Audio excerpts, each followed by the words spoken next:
Surah 47. Muhammad, in the name of Allah, the most merciful, the most compassionate. Allah has caused the works of those who disbelieve and hinder people from the way of Allah to go to waste. As for those who attained to faith and did righteous works and believed in what was revealed to Muhammad, which indeed is the truth from their Lord, Allah has remitted their evil deeds and has set their condition right. That is because those who disbelieved followed falsehood, whereas those who believed followed the truth that came to them from their Lord. Thus does Allah set forth to people parables showing their true state. When you meet the unbelievers in battle, smite their necks until you have crushed them. Then bind your captives firmly. Thereafter, you are entitled to set them free, either by an act of grace or against ransom, until the war ends. That is for you to do. If Allah had so willed, He would have Himself exacted retribution from them. But He did not do so, that He may test some of you by means of others. As for those who are slain in the way of Allah, He shall never let their works go to waste. He will guide them and set their condition right, and will admit them to paradise with which He has acquainted them. Believers, if you aid Allah, He will come to your aid and will plant your feet firmly. As to those who disbelieve, perdition lies in store for them, and Allah has reduced their works to naught. That was because they were averse to what Allah had revealed, so He let their works go to waste. Have they not journeyed through the land to see the end of those who went before them? Allah utterly destroyed them. These unbelievers are doomed to the same end. That is because Allah is the protector of the believers, whereas the unbelievers have none to protect them. Allah shall admit those who believe and do righteous works to the gardens beneath which rivers flow. As for the unbelievers, they enjoy the pleasures of this transient life and eat as cattle eat. The fire shall be their resort.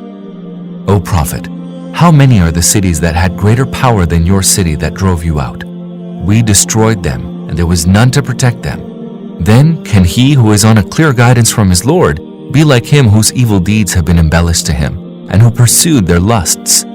Here is the parable of paradise, which the God-fearing have been promised. In it shall be rivers of incorruptible water, rivers of milk unchanging in taste, and rivers of wine, a delight to those that drink, and rivers of pure honey. In it they will have every kind of fruit as well as forgiveness from their Lord. Can such be like those who will abide in the fire and will be given a boiling water to drink that will tear their bowels apart? Among them some give ear to you, but no sooner do they leave your presence than they ask those endowed with knowledge, "What is it that he said just now?" Such are those whose hearts Allah has sealed and who pursue their lusts. As for those who are led to the guidance, Allah increases them in their guidance and causes them to grow in God-fearing. Are they waiting then for anything else than the last hour to suddenly come upon them?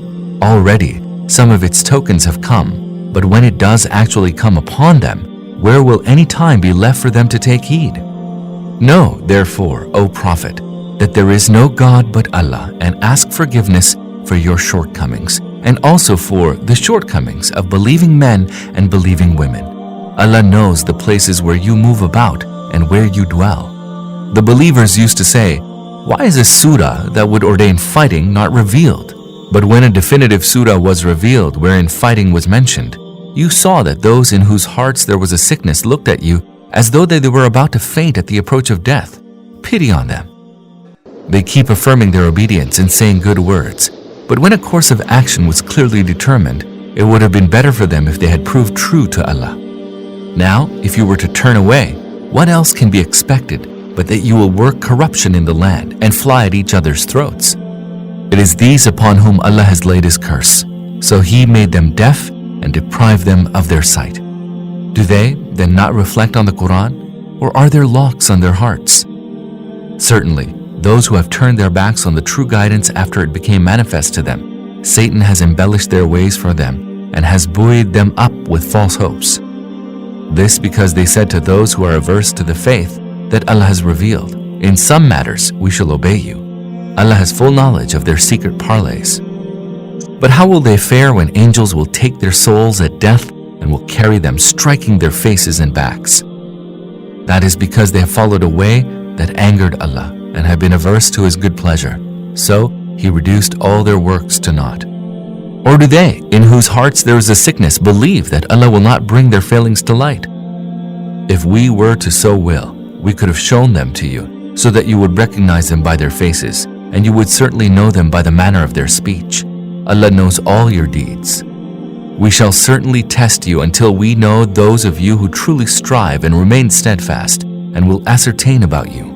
Those who disbelieved and barred others from Allah's way and opposed the Messenger after the true guidance had become manifest to them, they shall not be able to cause Allah the least harm. Rather, Allah will reduce all their works to naught. Believers, obey Allah and obey the Messenger, and do not cause your works to be nullified. Verily, Allah shall not forgive those who disbelieved and barred others from Allah's way and clung to their unbelief until their death. So be not faint-hearted and do not cry for peace. You shall prevail. Allah is with you and will not bring your works to naught. The life of this world is but sport and amusement. If you believe and are God-fearing, He will grant you your reward and will not ask you for your possessions.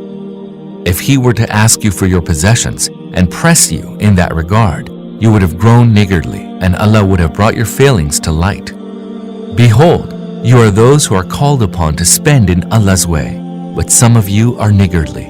Whoever is niggardly is in fact niggardly to himself, for Allah is all-sufficient, whereas it is you who are in need of Him. If you turn away, He will replace you by a people other than you, and they will not be like you.